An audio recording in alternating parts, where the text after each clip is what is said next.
cuál es el verdadero gusto de los chilenos por el fútbol. Todo, por lo que dicen, es un sentimiento.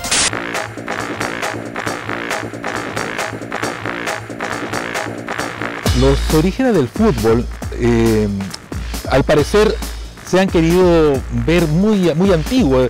Ya se habla de Grecia, de Roma, de que habían algunos juegos similares al fútbol que se jugaba con el pie y con una pelota.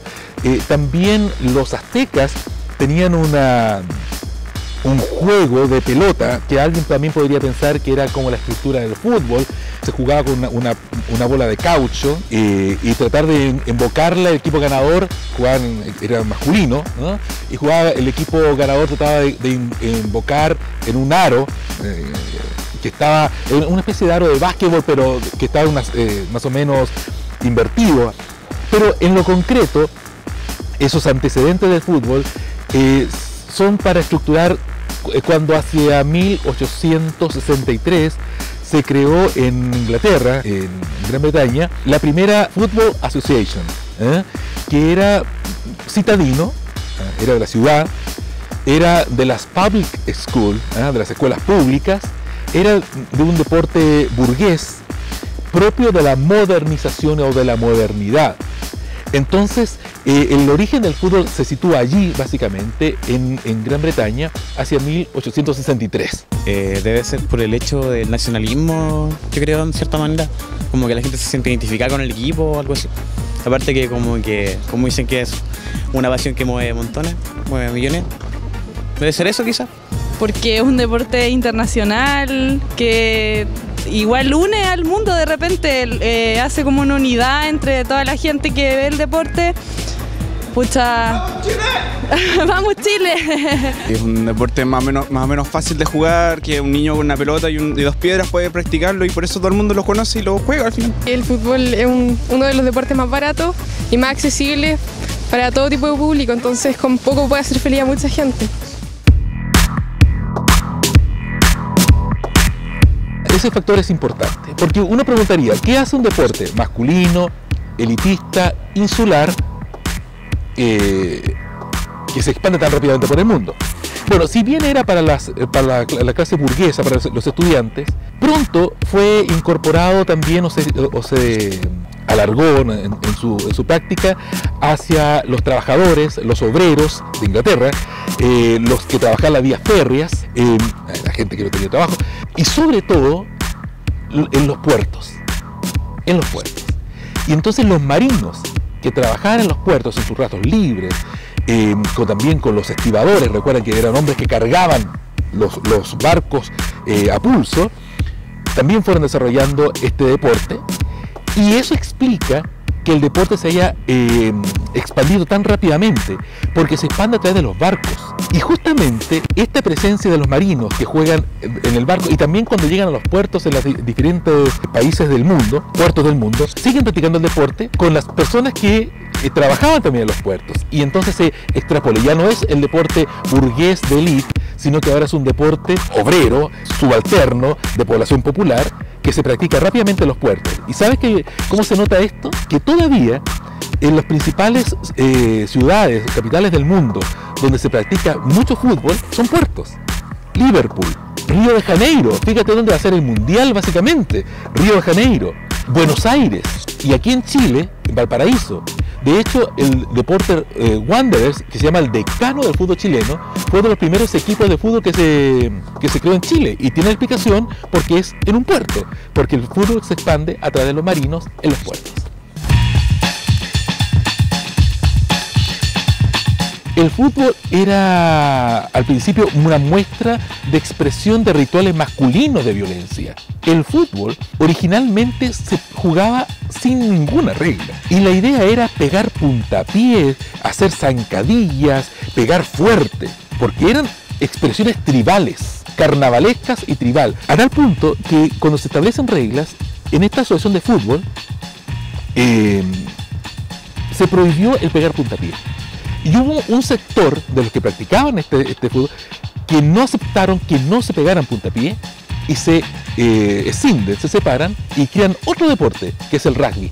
El rugby y el fútbol se crearon justamente por esta división de expresión de violencia.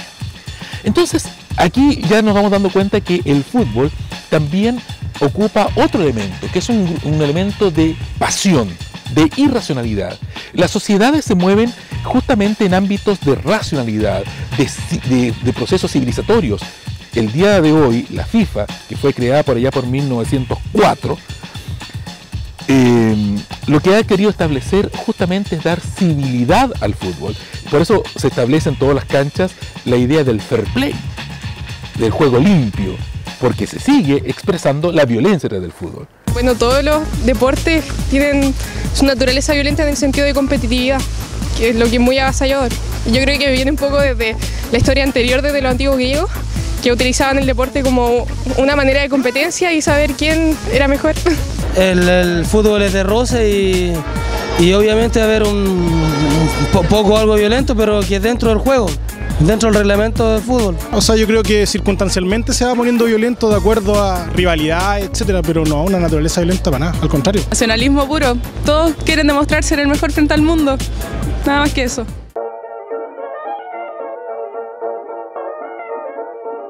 Pero también el fútbol es expresión de una masculinidad violenta. Desde sus inicios ha sido considerado un ritual agresivo. Por eso la FIFA, como decía, pretendía civilizar justamente esto. Pero el fútbol, dentro de esta masculinidad violenta, también manifiesta expresiones ritualizadas de la guerra entre bandas. Por eso en la liturgia del fútbol existen colores, existen símbolos, insignias, existen rayados, pintados. Y justamente dentro de esta guerra entre bandas se pone a prueba la expresión de fuerza entre contendores, que son los 11 jugadores. Mojen la camiseta, juéguensela, den su vida en la expresión del juego. Entonces, justamente eso es uno de los elementos que está presente dentro de esta expresión de masculinidad violenta. Pero también el fútbol es fenómeno, proceso de la modernidad. Y la modernidad aporta espacios para el desarrollo de una violencia regulada, como es hoy día el fútbol. Hoy día el fútbol justamente es expresión de una violencia regulada. Entonces, ya con esto nos vamos dando cuenta de que el origen tribal aún está presente. Segundo, con origen tribal está ligado al otro aspecto, que el fútbol también es un espacio identitario. Ñublense de Chillán, palestino de una colectividad, la Universidad de Chile, ligada a una institución. Si ustedes se dan cuenta, hay espacios de identificación, espacios identitarios, en los cuales se intenta confrontar con otros espacios identitarios, para tratar de demostrar cuál de ellos es superior al otro.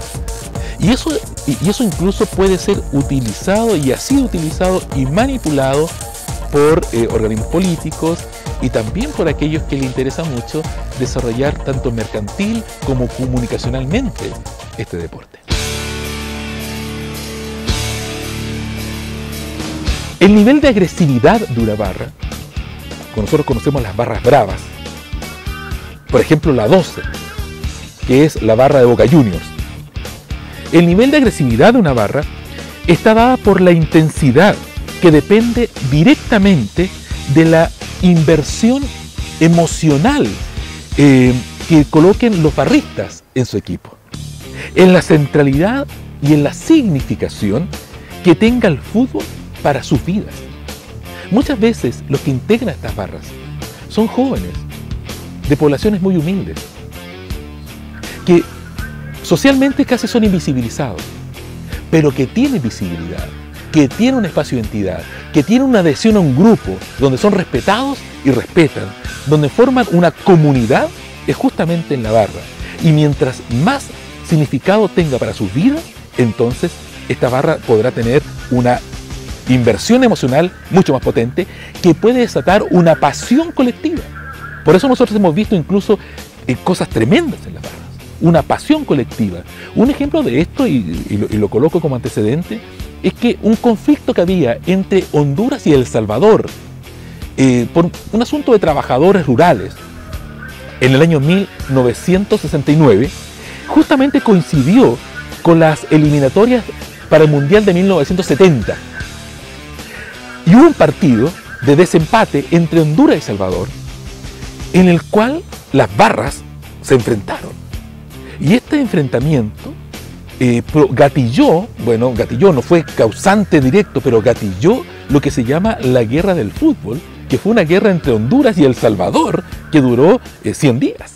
Yo digo que es algo contagioso, o sea, la gente sabe lo difícil que es meter un gol y después cuando ve esa emoción, o sea, ven que su equipo favorito mete un gol, o sea, es una emoción que hasta el que no es fanático se le contagia. Violencia se transforma la fuerza por violencia. Será por el descontento de la gente, descontento social, que una válvula de escape para decir todo lo que uno siente, lo que está reprimido, que no puede decir. Yo creo que son cosas casi atávicas, en el sentido que hay un tema ahí gregario, colectivo, de identificación, aquí en Chile probablemente muy nacionalista.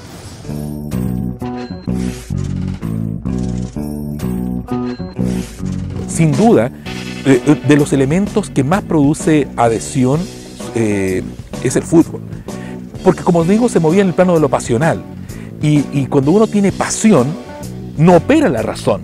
Entonces, los financistas han dado cuenta, y los mercanchifles, ¿no?, de siempre, que es una muy buena inversión, porque alguien, utilizándose el artilugio de la pasión, se venden camisetas, se venden paquetes turísticos, se vende lo que se llama el merchandising, ¿no? El tazón, todo eso, y justamente la persona dice, yo hago cualquier sacrificio, porque hay que ser patriota para esto. Entonces, también incluso incentivan elementos muy chauvinistas y llegan a niveles pasionales muy tremendos que se mueven en espacios muy peligrosos, que se manejan dentro de los famosos ismos tradicionales. Por ejemplo, los fundamentalismos, el racismo y el clasismo. Fíjate que en el famoso Maracanazo, cuando Uruguay vence la final a Brasil en un mundial de fútbol, la producción de Brasil bajó, el PIB de Brasil bajó ese año. La gente redujo su productividad. O sea, puede llevar hasta esos extremos cuando se juega con esta idea de que refleja el honor. Aquí está en juego el honor. Hay presidentes que van a despedir a los equipos. Antes de iniciar un partido se canta la canción nacional, casi como una banda de guerra. Fíjate todos los elementos que hay detrás de esto que solamente incentivan el elemento pasional. Y por supuesto, detrás de ese elemento pasional es un gran negocio porque, como decía, no opera lo racional. La gente puede invertir onerosas sumas para hacer sacrificios por su patria, y para ser un buen patriota se va desde Chile en caravana a pagar lo que no se tiene y en quedar endeudado por mucho tiempo, justamente para ver a su equipo vencer. Entonces hay elementos chauvinistas detrás de eso. Podría ser un elemento pacificador en el sentido de que es un elemento canalizador de expresiones de agresividad. Es mucho más fácil gritar, desahogarse, insultar, maldecir en un estadio. Y termino de esto. Yo vengo acá y veo personas de distintas profesiones, de distintos niveles sociales, de distintas edades, que estamos todos sentados y nos expresamos como no nos expresaríamos normalmente en un aula o en la calle o en un negocio. Justamente esa expresión es un catalizador de pasiones y es un canalizador de expresiones de agresividad y de violencia, sin duda.